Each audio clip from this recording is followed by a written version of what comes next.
Hello everyone, I am Shweta Goyal and you are watching Easynomics. In today's video, I am going to discuss a very important topic of Indian economy, that is budget and types of budget deficits. Specifically, I will be discussing the types of budget deficit.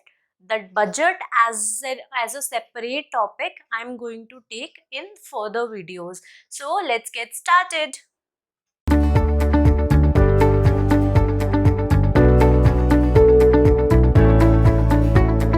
Budget is a very common statement which we use in our everyday life. Like a housewife decide how to spend monthly income of her husband throughout the month. So similarly, government also needs to make a plan for its income and expenditure, and that is what is known as the budget. Budget, if we define that, budget is nowhere used in the constitution as a term. It is defined as annual financial statement of government's income and expenditure. Like the way in which government plan how it receives income and how it is going to spend its income, that is known as the budget. Okay. Our today's main topic is not to discuss the budget, so let's quickly understand the component of budget, because this is necessary to understand the types of budget deficit. Till 2017 we were using the plan and non-plan basis of difference to differentiate the components of budget. Now we have shifted to revenue and capital differentiation to differentiate the component of budget. So let's see. First one is receipts and second one is expenditure. As the name suggests, this is the income side of budget and this is the expenditure side. Now we have two same component, that is revenue and capital. So let's understand, what do you understand by the revenue and capital. If any transaction of government will be affecting asset or liability of government, then it will be coming under the capital side.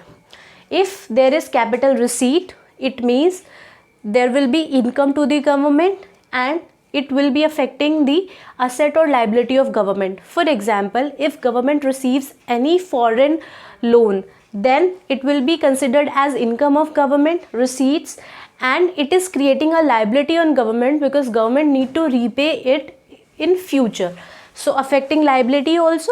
So it will come under the revenue receipt. But suppose if any government needs to pay the interest on the loan taken earlier, so the interest amount is not going to create any asset or liability on the government, so it will be coming under the revenue side. Similarly, expenditure side, if government is giving loan to any foreign government, then it will be considered as an expenditure and it is creating an asset because foreign government will be repaying that in some future date, so that will be coming under the capital side. Similarly, if any interest or dividend received by Indian government from any foreign government, then it will be coming under the revenue side, revenue receipt side, sorry, expenditure side nahi aayega wo. So these are the basic component. You are clear with that, revenue, capital, receipts and expenditure. Now let's just discuss the types of budget deficits. We are discussing about the budget deficit. So first let's quickly understand what do you understand by the deficit. Actually, deficit represents when your expenditure exceeds your income. Very simple, very understandable. So if your expenditure side will be higher than your income side, then this will be considered as deficit. If this deficit is in budget, that is budget expenditure is more than the budget income, then this will be known as the budget deficit. Now we have four types of deficits. First one is revenue deficit.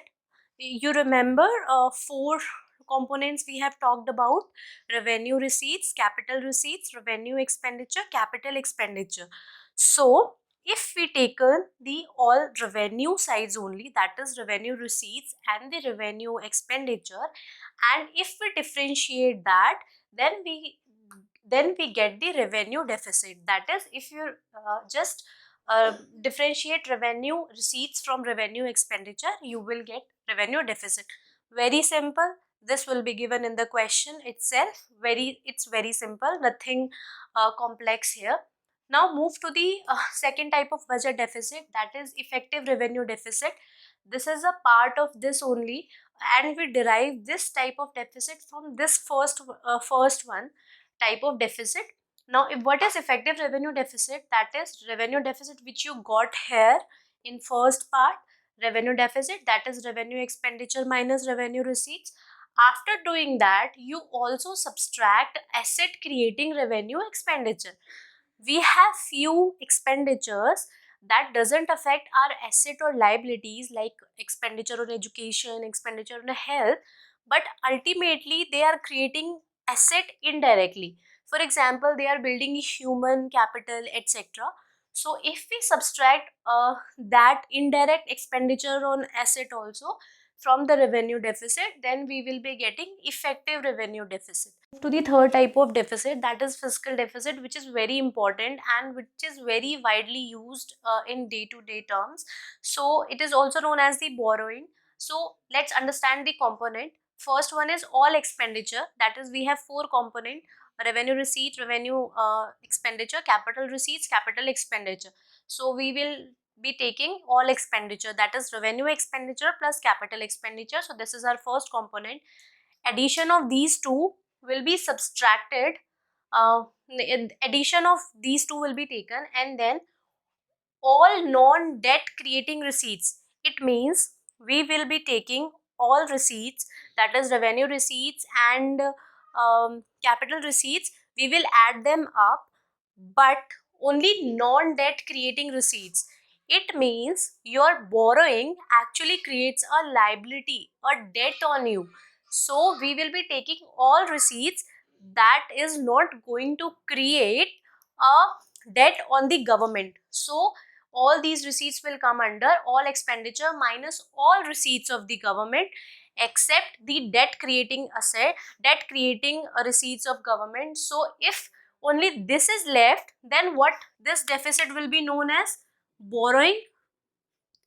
Because borrowing ही एक ऐसा component है जिसे we aren't adding into this debt receipt part. So if we aren't adding borrowing, then if we subtract all the receipts from all the expenditure, then what we are left with, that is borrowing, and borrowing is known as the fiscal deficit.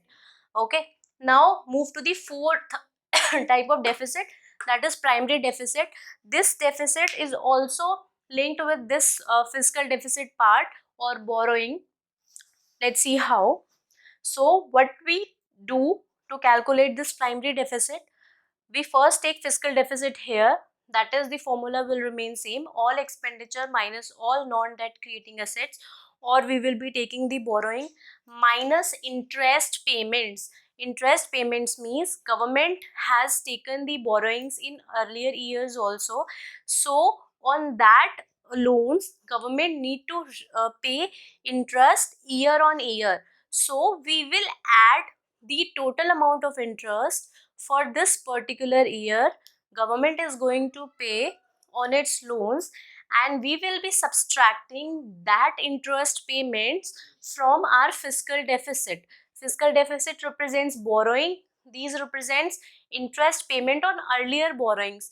So primary deficit actually represents how much of this year borrowings is going to repay the interest rate of earlier borrowings, which is purely a non-productive expenditure and is not going to help the Indian economy in any way. So it represents the burden of previous borrowings on Indian economy.